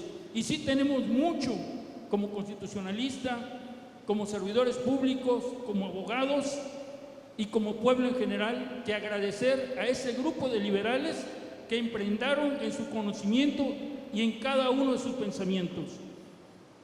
Por lo que yo considero y estimo muy oportunamente y más que nada asumo importancia a que sí, el grupo de constituyentes, don Diego Valadez, sinaloense, constituyentista, y usted, Miguel, que hay que hacer un equipo para ver el artículo 135 y proponer en su conjunto una reforma constitucional, pero una constitución social. Si hubo en el constituyente 17 2 garantías fundamentales que permanecieron por 100 años, ¿por qué en ese tiempo nosotros no hemos propuesto algo similar? ¿Es cuánto? Doctor Carbonell.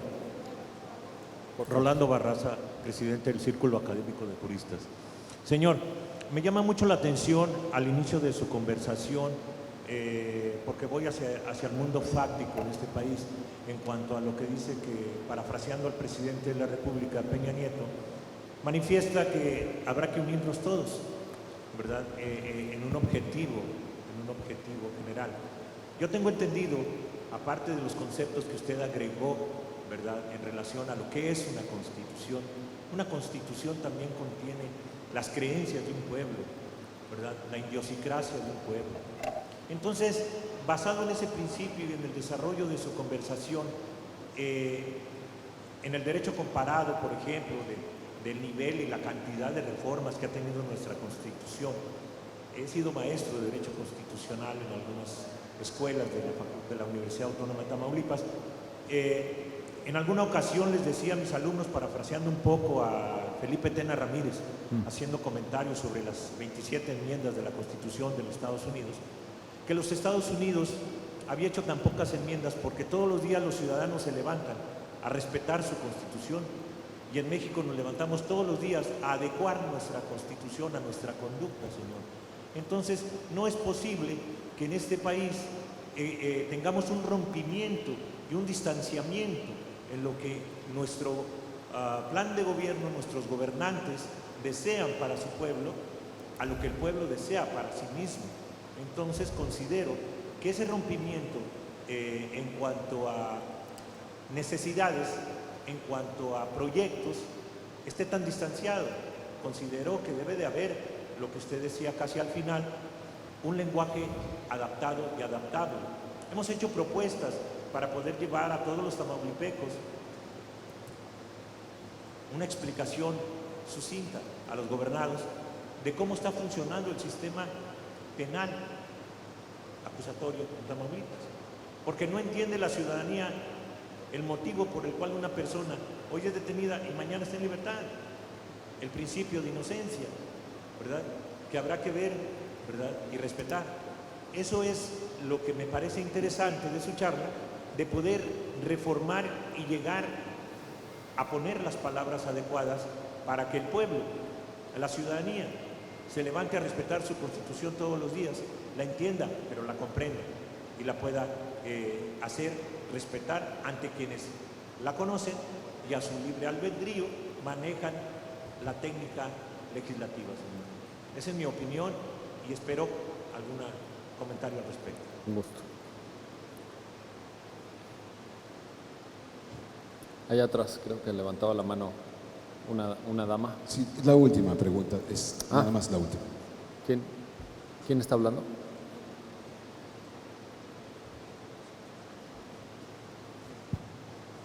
Buenas tardes, mi nombre es Ofelia. Veo que todos mis compañeros ya defendieron a capa y espada nuestra Constitución. Ahora voy a hablar de temas reales, de problemas reales.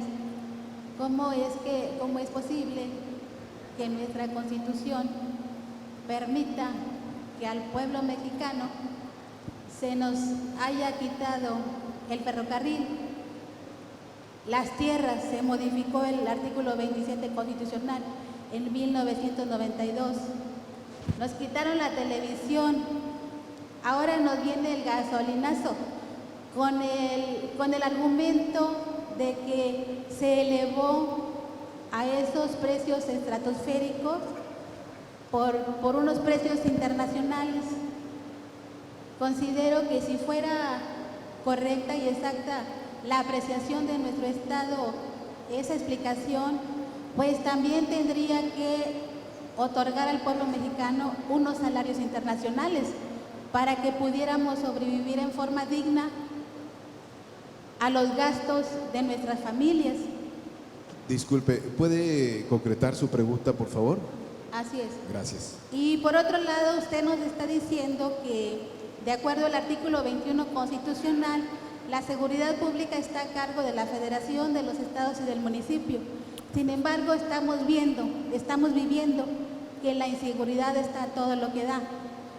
La solución que usted plantea o que sugiere, o yo le pregunto, ¿la solución sería reformar nuestra Constitución o que nuestros gobernantes hagan lo que les toca hacer? Gracias. Muy bien, gracias por estas tres preguntas para la parte final ya de la conferencia. Yo me quedaría en esta primera intervención con esta idea. Decía nuestro amigo, bueno, pues Diego Valadez y usted ahí propongan, etcétera. Mire, yo vivo en la Ciudad de México, ustedes lo saben, y cuando el 15 de septiembre del año pasado el jefe de gobierno de la ciudad, que es doctor en Derecho, compañero no de generación, pero sí de la misma escuela, porque los dos somos egresados de la Facultad de Derecho de la UNAM, cuando Miguel Ángel Mancera presentó su proyecto de Constitución, me decepcionó profundamente. Pareció un proyecto que estaba por debajo de las expectativas, que no estaba a la altura del momento histórico que necesita la capital de este país, que es un gran país, para dar el paso hacia su primera Constitución. Y me senté a escribir con mi hermano, que también es abogado y somos socios en un despacho, tenemos una práctica profesional en un despacho y mi hermano es mi socio, y nos sentamos a escribir un proyecto alternativo y lo terminamos.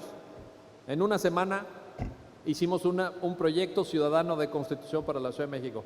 Se los paso al costo para la duda de si proponemos o no proponemos o nos quedamos en el ámbito de la idea y de la especulación. Ahí está. Y lo pueden tomar si quieren y si encuentran un elemento o dos o tres o todos para Tamaulipas y lo pueden aplicar. Ahí está. Está en mi página web www.miguelcarbonell.com. Lo pueden bajar, lo pueden copiar, lo pueden hacer lo que quieran con él. Es gratis para todos y todos ustedes. Ahí está mi propuesta esas son mis ideas y de esa manera, desde luego que estamos construyendo y contribuyendo. Gracias. Y en cuanto, nada me gusta más, bueno, me perdonarán por esto que voy a decir, pero nada me gusta más que coincidir con colegas constitucionalistas en eventos académicos. Aquí hay varios que son profesores, por supuesto, con quienes hemos dado batallas por el Estado Constitucional de Derecho, pero quiero decirle, maestro, que suscribo todas y cada una de las palabras que usted mencionó, porque lo hizo de manera inteligente, lo hizo de manera brillante. ¿Y qué más quisiera yo? Que pudiéramos entre todos construir ese México en el que cada ciudadano se levantara cada día en la mañana dispuesto a respetar, dispuesto a construir, dispuesto a aportar, a abonar al Estado constitucional de derecho. ¿Qué más, maestro? ¿Qué más que eso? Esa es la postura más inteligente, más sensible y más comprometida con el cumplimiento de la Constitución. Y esa es la ruta. No puedo agregar nada más. ¿Qué quiere que agregue? No puedo agregar nada más. Eso coincido al 100% con su brillante, desde luego, intervención. Y para terminar, y qué bueno que doña Ofelia nos plantea su preocupación, se lo aprecio mucho, comparto algunas de sus cuestionamientos, pero déjeme le digo, Ofelia, que un gran jurista, que ahora ya hemos olvidado y valdría la pena releer cada día, un gran hombre de ideas italiano que en vida se llamó Norberto Bobbio, alguna vez escribió en uno de sus textos, Norberto Bobbio pues era muy prolijo, un escritor muy prolijo que además vivió muchos años, y escribió en alguno de sus textos esta frase que le voy a poner a consideración, Ofelia: la Constitución no tiene la culpa. Es decir, si usted me dice, es que ya no hay ferrocarriles en México, hombre, ¿qué Constitución tenemos que ya no hay ferrocarriles? Perdóneme, pero la Constitución no pone ferrocarriles. Es que no sé, alcancé a notar aquí algo de la televisión. Bueno, perdóneme, pero la Constitución no da televisiones, ni buena, ni regular, ni mala, no da televisiones. Es que los salarios son muy bajos. La Constitución no pone su salario, Ofelia. No pone. Tiene un concepto de salario mínimo que probablemente se esté violando, en esto estoy de acuerdo con usted, pero no da el salario de cada persona. La Constitución no dice cuánto ganan los diputados, ni cuánto gana el gobernador, ni cuánto gana cada trabajador del país. Y ¿sabe qué? No solamente no lo dice, sino que no debería decirlo. Usted dice, pues entonces que lo diga, que yo tengo que ganar 15,000 pesos al mes. Pues no lo hace la Constitución mexicana, ni la hace la Constitución norteamericana, ni tiene por qué hacerlo. La Constitución son los grandes principios, las grandes ideas, y luego lo que sí tenemos que hacer, y yo creo que usted lo señalaba al final de su comentario, es pedirle a quienes dirigen este país que cumplan con esas grandes ideas y que las vayan aterrizando en, 1, leyes, programas de gobierno, políticas públicas, planes de acción, etcétera, etcétera. Eso sí va a sacar adelante el país, pero no le pidamos a la Constitución que sea una varita mágica. A veces caemos en ese fetichismo jurídico. No, hay un problema en México, reformemos la Constitución. No sé qué, pues no. La Constitución, 1, no tiene la culpa, eso lo decía Bobbio, y ahora le digo yo mi respuesta. La Constitución no es una varita mágica. La Constitución es un libro nada más. Ahí están las ideas, ahí están los grandes propósitos de este país, pero esos grandes propósitos hay que aterrizarlos en el día a día. Necesitamos una cultura constitucional que esté en favor de los derechos, una cultura constitucional que trabaje en defensa de nuestras libertades, una cultura constitucional que debata los grandes temas públicos. Hicimos una encuesta en el 2011 en el Instituto de Investigaciones Jurídicas de la UNAM, donde le preguntamos a las personas, ¿usted conoce su Constitución? 95% no, pero son los mismos que se la pasan quejándose de sus diputados, se la pasan quejándose de Enrique Peña Nieto, etcétera, y a lo mejor sí tiene fundamento la queja, pero ¿no deberíamos empezar haciendo nuestra parte? ¿No deberíamos empezar nosotros también contribuyendo? ¿No es una corresponsabilidad? El gran escritor francés Victor Hugo, quien escribió Los Miserables, dijo, entre un gobierno que lo hace mal y un pueblo que lo consiente, hay una cierta complicidad. Y yo no quiero decirle a usted que es cómplice usted, pero probablemente estemos dejando demasiados cheques en blanco en la mesa de nuestros gobernantes. Probablemente hayamos hecho demasiado poco por exigirles. Probablemente les hayamos puesto poca atención. Probablemente hayamos sido indolentes a la hora de ejercer el sufragio o de no pararnos frente a la urna. Probablemente estemos viendo telenovelas en vez de estar viendo el canal judicial o el canal del Congreso. Probablemente estemos leyendo más libros vaqueros que constituciones, por ejemplo. Y somos los mismos que nos quejamos y somos los mismos que estamos inconformes. Así que yo diría, el destino de este país está en nuestras manos. Tomémoslo en nuestras manos, hagamos la parte que nos corresponde a cada uno de nosotros, abonemos para construir el México que queremos, porque México no es propiedad de nuestros políticos y no va a venir, porque ahí viene el 2018 y ya sé qué va a pasar en el 2018 porque ya lo he visto. Vamos a caer todos en la trampa de pensar que un hombre o una mujer solitos van a sacar adelante este país. Es que ahí viene ahora sí. Este no funcionó, pero el siguiente, no hombre, el siguiente es un dechado de virtudes.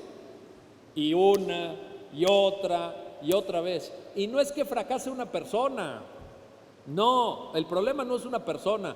Si pusiéramos ahí a un superhéroe, tampoco lo haría bien si no aporta cada ciudadano.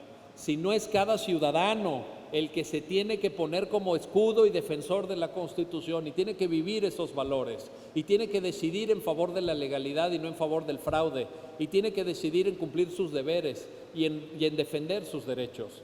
Y esa es la tarea conjunta y por eso estoy tan contento de haber venido aquí, por eso le agradezco mucho al Congreso que me haya permitido esta intervención, porque estoy convencido, y déjenme terminar otra vez con esto, la Constitución es de todos y la Constitución tiene que ser protegida, respetada y guardada por todos, porque es lo que nos une a México. Si algo nos une, no es los discursos de los políticos, no es que uno sea de un partido o de otro, lo que hoy nos une y nos significa y nos dignifica como mexicanos es la Constitución política del país.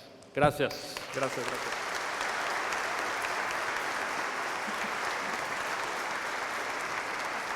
Muchas gracias, doctor Miguel Carbonell.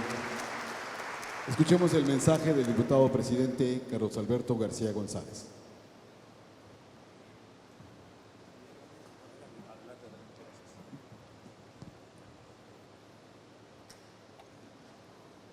Muy buenas tardes. La verdad es de que creo que todas y todos van a coincidir conmigo que fue muy interesante la intervención del doctor Carbonell. Y bueno, sí quisiera, a nombre de este Congreso del Estado Libre y Soberano de Tamaulipas, darle unas palabras. Es un verdadero gusto, como decía, poder estar hoy con el maestro Carbonell, que nos compartió pues esta plática tan interesante en esta ya tarde, casi noche. Nuestra legislatura, que es la 63ª de este Congreso, está trabajando bajo la premisa de responder a las demandas ciudadanas con leyes más acorde a la sociedad, como ya se comentó aquí, en la que vivimos. Tenemos una oportunidad histórica de ofrecer a las y los tamaulipecos el camino jurídico y social que lleven a nuestro Estado a nuevos y mejores horizontes. En este marco conmemorativo del centenario de nuestra Constitución Política de los Estados Unidos Mexicanos y lo que es, y ya lo comentó, el 96º aniversario de nuestra Constitución Política local, los legisladores en Tamaulipas tenemos claro que debemos avanzar dando respuesta y sobre todo logrando acuerdos que nos permitan evolucionar, inclusive en algunos casos hasta revolucionar. Sin duda, doctor Carbonell, lo que hoy nos deja en cada uno de nosotros es el espíritu de continuar aportando desde nuestra trinchera, todo para la construcción de una sociedad donde el ideal de justicia y paz prevalezcan para las futuras generaciones. Agradezco de nuevo su presencia y con mucho gusto le voy a hacer entrega a nombre de todas, no nada más las diputadas y diputados de esta legislatura, sino de todo el pueblo tamaulipeco, de este merecido reconocimiento que dice a la letra: el Honorable Congreso del Estado Libre y Soberano de Tamaulipas, a través de la Comisión Especial de la conmemoración del centenario de la Constitución Política de los Estados Unidos Mexicanos y del 96º aniversario de la Constitución Política local, le otorga la presente constancia al doctor Miguel Carbonell por la impartición de la Conferencia Magistral Constitución Política de los Estados Unidos Mexicanos de 1917, una nueva constitución o una constitución reformada. El día 23 de enero de este año 2017, a nombre de su servidor, Carlos García González. Un fuerte aplauso de nuevo para el doctor.